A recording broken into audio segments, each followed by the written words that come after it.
जफर इस्लाम जी हैं, मेरा विनम्र निवेदन है माननीय अनुराग जी से कि आपको संबोधित करें। धन्यवाद संजय भाई। नमस्कार।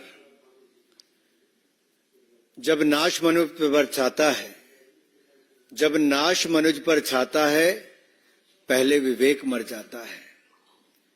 मैं इसलिए कह रहा हूं क्योंकि इन इंडी गठबंधन वालों का विवेक मर गया है। अगर एक के बाद दूसरा इनका बयान सुनेंगे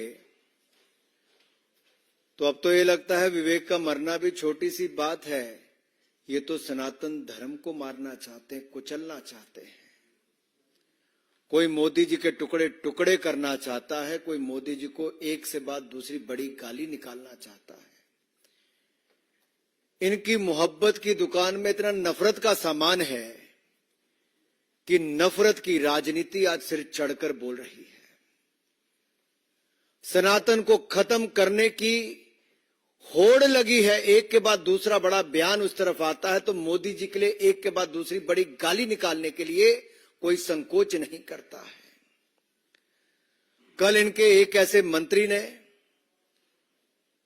अपनी पार्टी की महिला सांसद के सामने इतनी गंदी गाली निकालते हुए आपत्तिजनक भाषा में देश के प्रधानमंत्री और दुनिया के सर्वाधिक लोकप्रिय नेता के बारे में जो टिप्पणी की, जो शब्दों का प्रयोग किया, उसकी जितनी निंदा की जाए उतनी कम है। लोकतंत्र में ऐसी भाषा के लिए कोई स्थान नहीं है और दुनिया के सर्वाधिक लोकप्रिय नेता के लिए, देश के माननीय प्रधानमंत्री के लिए, 140 करोड़ की जनता के द्वारा चुने गए प्रधानमंत्री पर इस तरह की टिप्पणी करना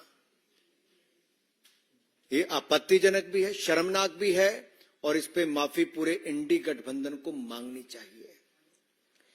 लेकिन घमंडियों का घमंड और अहंकार सिर चढ़ के बोल रहा है। एक बार भी खड़गे जी चुप करके बैठे रहे। मेरा खड़गे जी, राहुल जी, सोनिया जी से सवाल है, क्या संरक्षण आप ऐसे लोगों को दे रहे हो जो सनातन को कुचलने की बात करते हैं, मोदी जी को गाली निकालते हैं, टुकड़े करने की बात करते हैं, सिर फोड़ने की बात करते हैं और अभद्र भाषा का प्रयोग करके गाली निकाल के करते हैं। साथियों, इतिहास गवाह है, तैमूर से लेकर बाबर और औरंगजेब तक सबने सनातन धर्म को समाप्त करने की, जड़ से मिटाने का प्रयास किया। ना सनातन को कोई खत्म कर पाया था, ना कोई कर पाएगा। मोदी जी को भी जितनी बार इन्होंने गाली निकालने का काम किया, हिंदुस्तान की जनता ने उतना ही बढ़ चढ़कर प्रेम दिया है। गुजरात से लेकर देश के चुनाव तक जब जब इन्होंने मोदी जी को गाली निकाली है, जनता ने उतना ही प्रेम और प्यार बरसाया है। गाली 120 तक पहुंच चुकी है, नफरत के बोल 120 तक पहुंच चुके हैं। आप कल्पना कीजिए, 120 बार एक के बाद दूसरे ये गोरख धंधे वाले, गंदे काम करने वाले लोग जो भ्रष्टाचार के चलते एक के बाद दूसरे छिपे हैं। आप जब देखिए, भ्रष्ट यूपीए का चेहरा हटाकर ये आए थे तो उन्होंने जनता को भ्रमित करने का प्रयास किया। इनका कहना क्या था?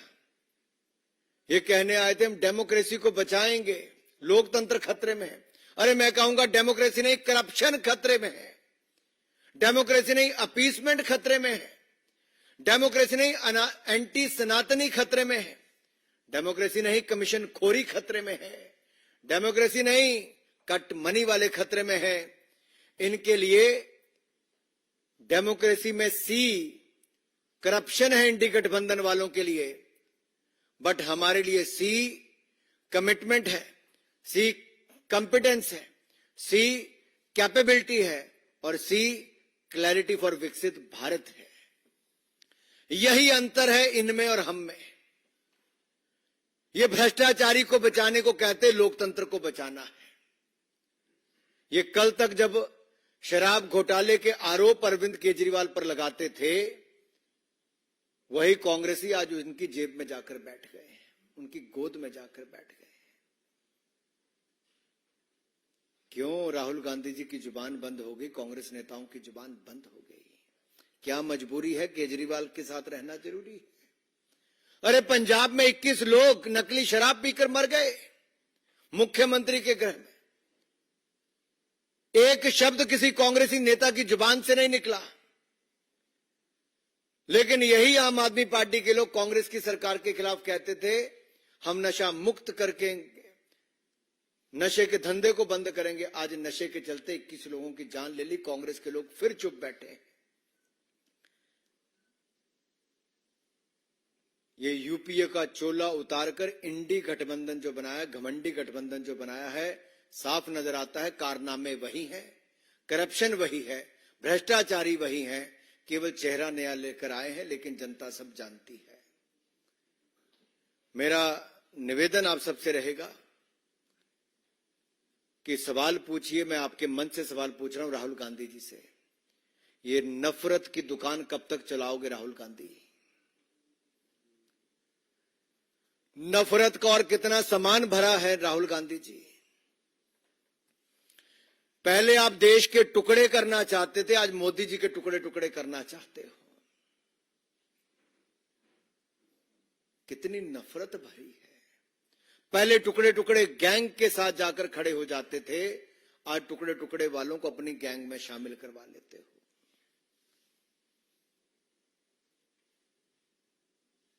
ये नफरत इस चुनाव में कांग्रेस की और इनके सहयोगियों की साफ दिख रही है।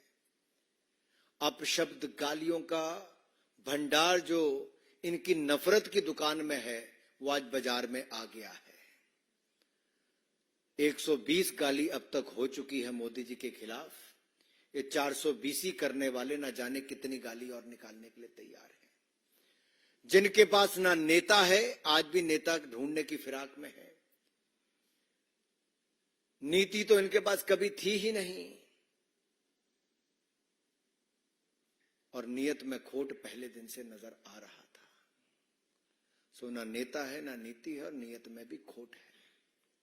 धन्यवाद। मैं यही कहूंगा, इन्होंने अपना रूप तो बदला है, लेकिन साफ नजर आता है यूपीए का नाम बदला है, लेकिन बहरूपीए का असली चेहरा वही है। नफरत की दुकान, सिर फोड़ने का सामान, टुकड़े टुकड़े गैंग, ये सब इनके साथ है, जो मोदी जी को गाली के बाद गाली निकालते हैं, लेकिन